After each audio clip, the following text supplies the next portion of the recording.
referencias respecto de esto y principalmente sobre la falta de inversión en genética en Argentina, que eso hace que el país quede posicionado en una ubicación de real desventaja respecto de países vecinos y muy puntualmente de Brasil, ¿no? Esta falta de inversión en proyectos y en desarrollos de genética hace entonces que no pueda ser más productivo el sector, que no pueda entonces tener mayor capacidad de dar rendimientos o dar mejores rindes entonces la productividad de los distintos cultivos. Y respecto de esto entonces vamos a estar hablando con Rodolfo Rossi hoy. Muy buenos días, Rodolfo. ¿Qué tal? Buenos días, Gabriela, Fernando, gracias por llamar. Bien, bueno, para comenzar entonces, esto va de la mano también con datos que aportó Axoja y que fueron reflejados en el último informe, hace apenas unos días,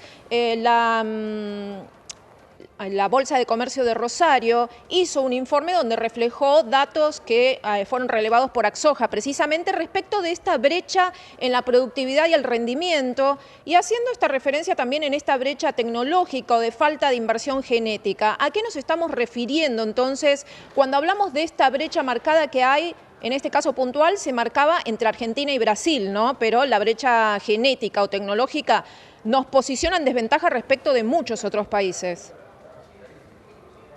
Bueno, sí, nosotros nos referimos en primer lugar, eso de público conocimiento, a partir del 2016 todo el complejo de soja ha tenido una caída muy importante, reemplazada por maíz básicamente como cultivo de verano y de alguna manera, como quien dice, decimos, fogoneado por la diferencia que hay en las retenciones, ¿no? Entonces, bueno, de algún punto de vista es positiva, que las rotaciones son favorables al sistema productivo, pero por otro lado, bueno, tenemos una brecha en rendimiento que tiene varias partes. Entre esas partes, claramente está lo que se habla de la brecha en lo que hace al mejoramiento genético.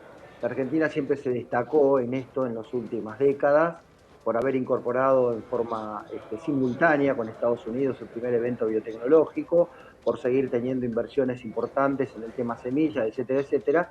Pero bueno, todo lo que es el retorno a la inversión, porque esto surge de una investigación previa y de una inversión previa en un periodo que lleva siempre antes de sacar un nuevo material genético entre 6 y 7 años normalmente, bueno, hace de que la Argentina solamente se pague por lo que es la propiedad intelectual en semillas un poquito más del 30%, y eso lo comparamos, por ejemplo, con Brasil, que es el 78%, o con Estados Unidos, que es el 100%, esto claramente muestra que hay una falta de retorno a la inversión, y esto hace que, bueno, que los programas de mejoramiento sean en número menor, que tengan menos inversión por programa, y que, bueno, que se vaya ampliando una brecha en lo que es lo que llamamos la ganancia genética, que es sobre un valor base cuánto incrementamos el rendimiento, que después esto repercute evidentemente en el productor y en toda la cadena por cada año, ¿no? Y ahí estamos quedándonos atrasados respecto de nuestro principal competidor,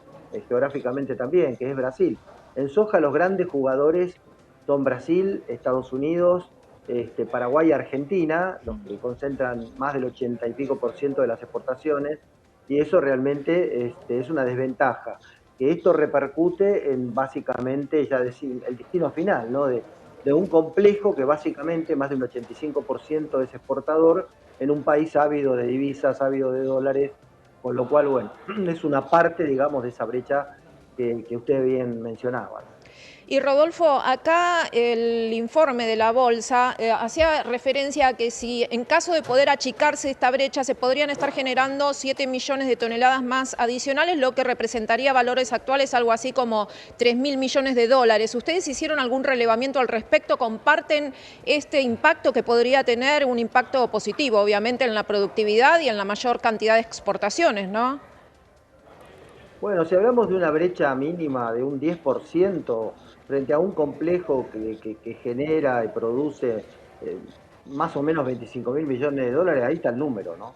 O sea, sin hacer muy fino, yo respeto mucho los números de la bolsa porque son los expertos dentro de la cadena en estos temas, pero sí, es mucha plata.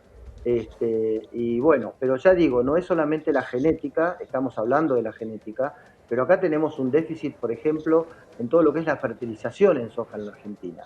El productor, de alguna manera, para ahorrar un costo frente a un precio que está castigado en un 33% de retenciones, ahorra en el uso de fertilizantes. Y, por ejemplo, la soja, que tiene una mayor resiliencia, podemos decir, en lo que hace a la respuesta a los fertilizantes, hoy solamente fertilizamos el 40% de los lotes, y de ese 40%, solamente entre el 40 y 50% de la necesidad propia que tiene el cultivo en cuanto a lo que se llama el nutriente fósforo o el nutriente azufre. Entonces, estas cosas se van juntando, y evidentemente también algo que liga las dos cosas, ¿no? La respuesta genética se da más, y esto es acá y en otros países del mundo, cuanto la fertilidad del suelo es mayor. Ahí es donde el mayor es el gap, ¿no? Entonces, si nosotros estamos trabajando con una mediana tecnología, tenemos una respuesta inferior también. Entonces, estoy dando dos ejemplos que de alguna manera tienen una sinergia en mostrarnos que estamos perdiendo rendimiento. En definitiva, el país produce menos. Y como usted bien indica, hay varios factores que confluyen entonces para terminar en esta falta de inversión genética y en esta falta de productividad. ¿Qué pasa con la ley de semillas acá en Argentina, que entiendo no está ayornada entonces al contexto que tendría que tener respecto de la producción agrícola actual? ¿Qué sucede con eso y por qué no se termina haciendo un nuevo proyecto de ley o una ley que esté actualizada? Bueno, sí, ese es un punto muy importante. Nosotros tenemos una ley del año 73, o sea, con lo que estaba hablando de 50 años, cuando han pasado muchísimas cosas en lo que es el desarrollo tecnológico y específicamente en la semilla. Hoy es común que cuando se invierte en inteligencia artificial, en todo lo que es el manejo de datos, en todo lo que es la ingeniería genética, la edición génica, bueno, muchas cosas que hoy hacen que el costo de esa ganancia genética que tengamos es mucho mayor que la que teníamos años atrás. Bueno, desde el punto de vista de esta ley, evidentemente la cadena no hemos encontrado un consenso para un cambio en esta legislación, ¿está bien? Si bien las empresas han de alguna manera puesto en práctica algunos mecanismos que se llaman hace unos 20 años regalía extendida, que el productor se comprometía a pagar bueno, cuando hacía un proceso incremental de su semilla, o en este momento que hay un sistema que se llama Sembrar Evolución, etcétera, etcétera. No llega, porque yo hoy hablé de los porcentajes que estamos respecto a Brasil, estamos en menos de la mitad, digamos, de lo que es la propiedad intelectual que se paga en Brasil. Entonces, hoy yo creo que después de haber incluido el gobierno en la ley bases el tema que se llamó UPOP 91, que era de alguna manera ayornar ese compromiso internacional que hay sobre propiedad intelectual en semillas, que trajo cierto conflicto, hoy quedamos un poco, como podríamos decir, expectantes a poder trabajar pronto en una solución a este tema. Y lo veo desde la cadena propia, desde los productores, desde los obtentores, de los desarrollos genéticos, y también lo estamos viendo a nivel de los diputados que están muy interesados en tratar este tema de alguna manera. Así que yo tengo mucha esperanza que en poco tiempo podamos cambiar un poco la historia en este tema que nos está perjudicando de manera importante. Ahora, Rodolfo, ¿qué pasa en el corto plazo? Está claro ese escenario, si se quiere, en lo estratégico que enfrenta la Argentina con este tema, y está claro también lo que usted decía hace un momento, tenemos un país ávido de divisas. ¿Qué cree que va a pasar de aquí a fin de año con el tema de la liquidación de las divisas de la soja? Yo creo que las divisas obviamente tardan un poco más, un poco menos, pero se van a liquidar. Los productores de alguna manera tienen un reservorio, esto lo hemos dicho muchas veces, se sabe, y de la manera, digamos, que va necesitando ejecutar, digamos, sus deudas o invertir en los insumos, que este año viene medio atrasado, no solamente en la soja, en el maíz también, girasol, etcétera. Lo que pasa es que estamos viviendo hoy el menor precio en 20 años de la soja y del maíz.